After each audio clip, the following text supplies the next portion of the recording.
हर महीने सूर्य अपनी राशियां बदलता है।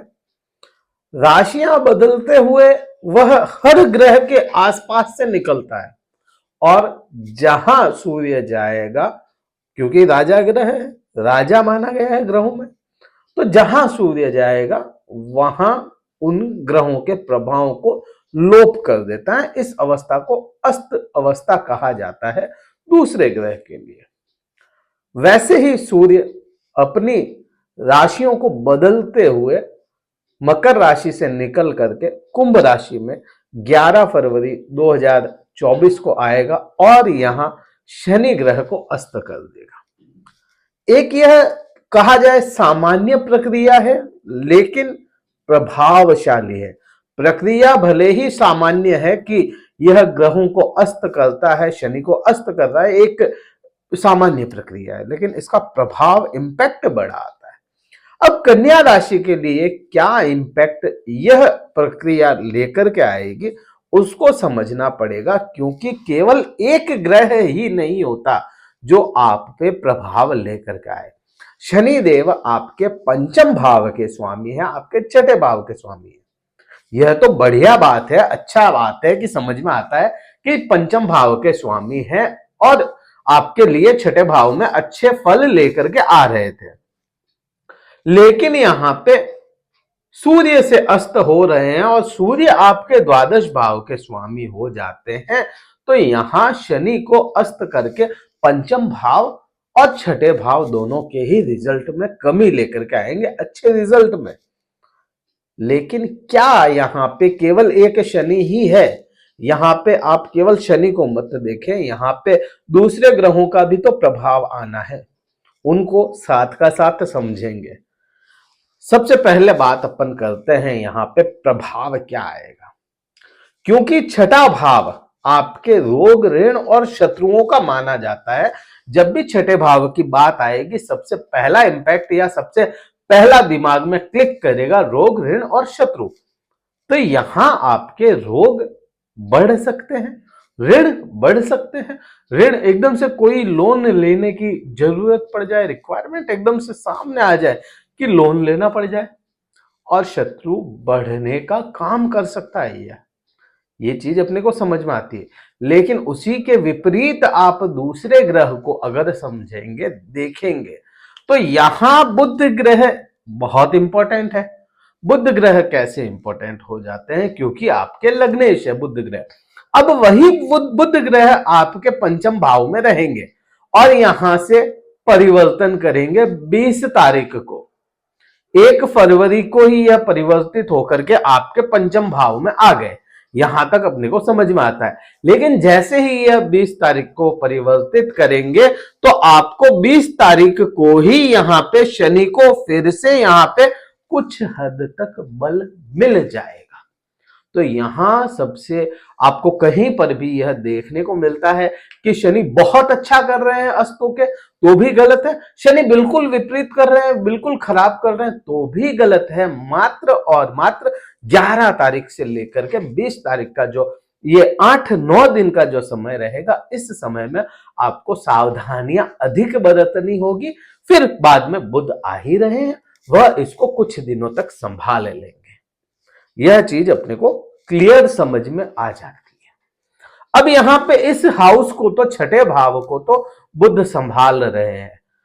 अब केवल ये तो है नहीं कि शनि का प्रकोप या शनि का आपको आभा मंडल या शनि का जो आप कहें अच्छा परिणाम बुरा परिणाम सारा ही छठे घर तक ही या छठे भाव तक ही सीमित है या 5वें भाव तक सीमित है।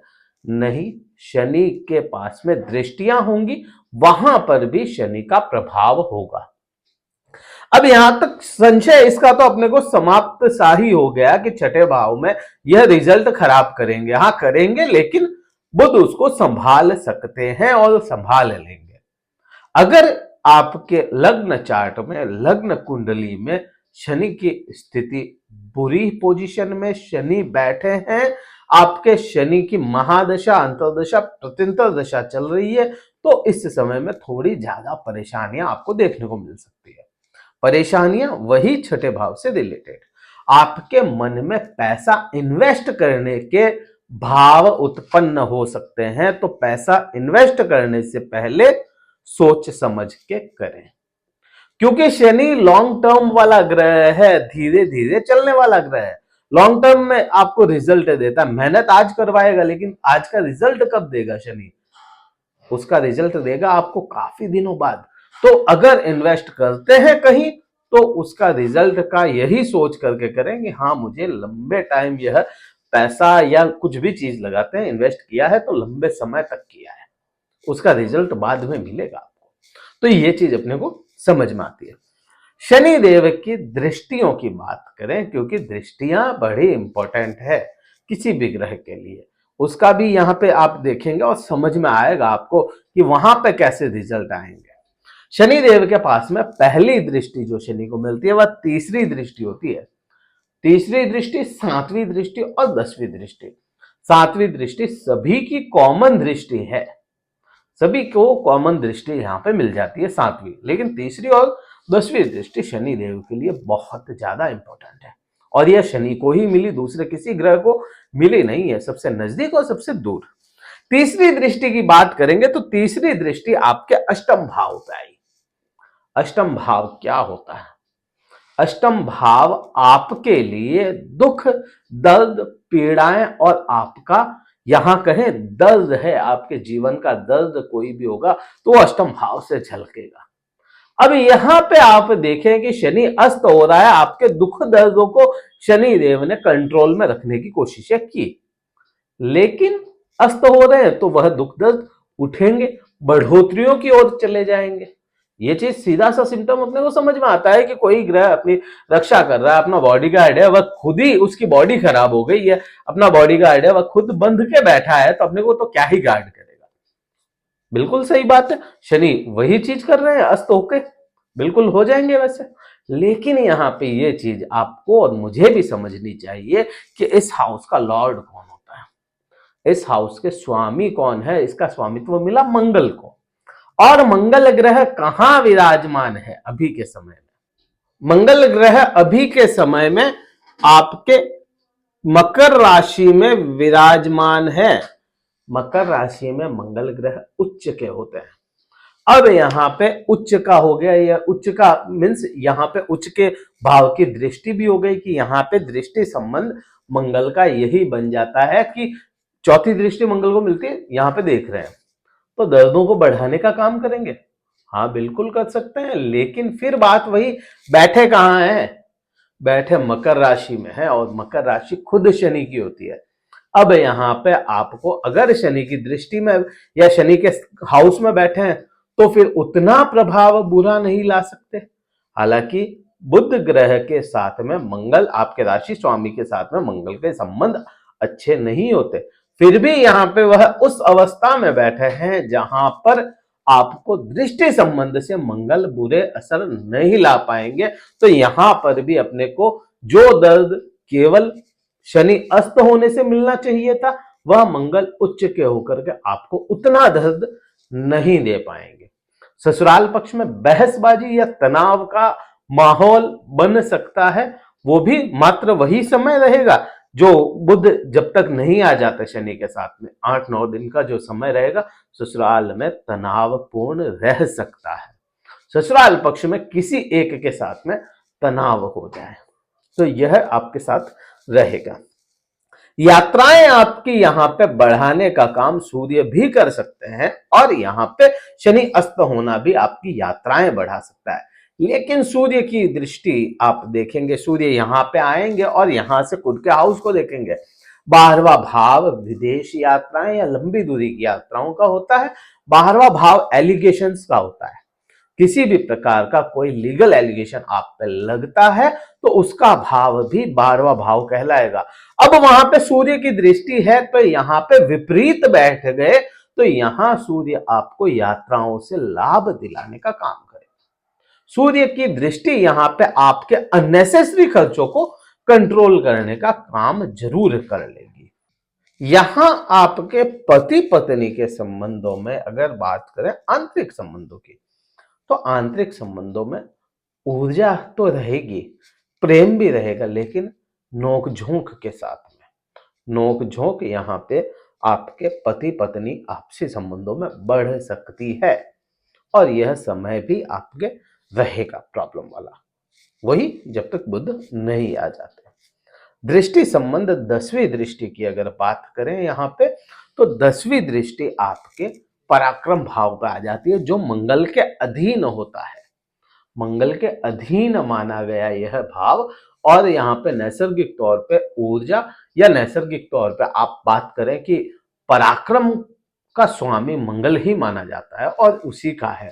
अब वह अगर खुद उच्च की अवस्था में है तो पराक्रम को तोड़ने का काम नहीं करेगा। आपको यहाँ पे भाई बहनों के साथ में थोड़े से संबंध ठीक ठाक करने की मंगल कोशिश करेगा, और आपके फैसले थोड़े ठीक रहने की यहाँ पे मंगल ही करेगा, शनि नहीं करेगा। शनि तो फैसलों को खराब कर सकता है, लेकिन मंगल उनको संभाल लेगा। तो यहाँ पे यह चीज आपके होनी है। यहाँ आपके जो आपका सोशल लाइफ है, सोशल लाइफ की बात अगर करोगे तो सोशल लाइफ थोड़ी सी डिस्टर्ब हो सकती है, तो कोशिश करें अपनी सोशल लाइफ को डिस्टर्बेंस ना आने दें उसमें। उपाय क्या करेंगे कि आपको कुछ हद तक रिलीफ मिले या बहुत हद तक रिलीफ मिले। देखिए शनि है, तो यहाँ पे शनि और सूर्य दोनों का ही मिला जुला आपको कार्य करना पड़ेगा या कोई उपाय करना पड़ेगा। शनि के लिए आप संध्या समय आप शनि मंत्र का जाप करें। संध्या समय में कोई भी शनि मंत्र आप जाप कर सकते हैं जो आपको याद हो या जो आपको सूट करता हो। सूर्य को जल अर्पण गायत्री मंत्र के साथ आप बिल्कुल सूर्य को जल सुबह चढ़ाएं या सूर्य को अर्घ्य दें। जल से, जल और कुमकुम से अर्घ्य दें, तो आपके छठे भाव के जितने बुरे रिजल्ट हो सकते हैं वह सभी कम होंगे, क्योंकि वह राजा है, राजा को मनाना पड़ेगा। और नैसर्गिक तौर पे अगर बात करते हो तो बुध और सूर्य आसपास में रहने वाले ग्रह हैं, साथ में ही चलते हैं हमेशा और साथ साथ रहते हैं। पिता पुत्र की जोड़ी माना जाता है, माना जाता है नहीं, माना जाता है, क्योंकि राजकुमार बुध को कहा जाता है, तो यहां आपको वह भी काफी हेल्प करेगा। तो यह इस प्रकार से वृतांत था इस पूरे ही समय का। तो इस प्रकार आप रहें, और वीडियो कहीं अच्छा लगा और लाइक कीजिएगा, शेयर कीजिएगा, सब्सक्राइब कीजिएगा, चैनल को शेयर जरूर कीजिएगा कन्या राशि वाले जातकों में। बस यही था। जय हिंद, वंदे मातरम, भारत माता की जय।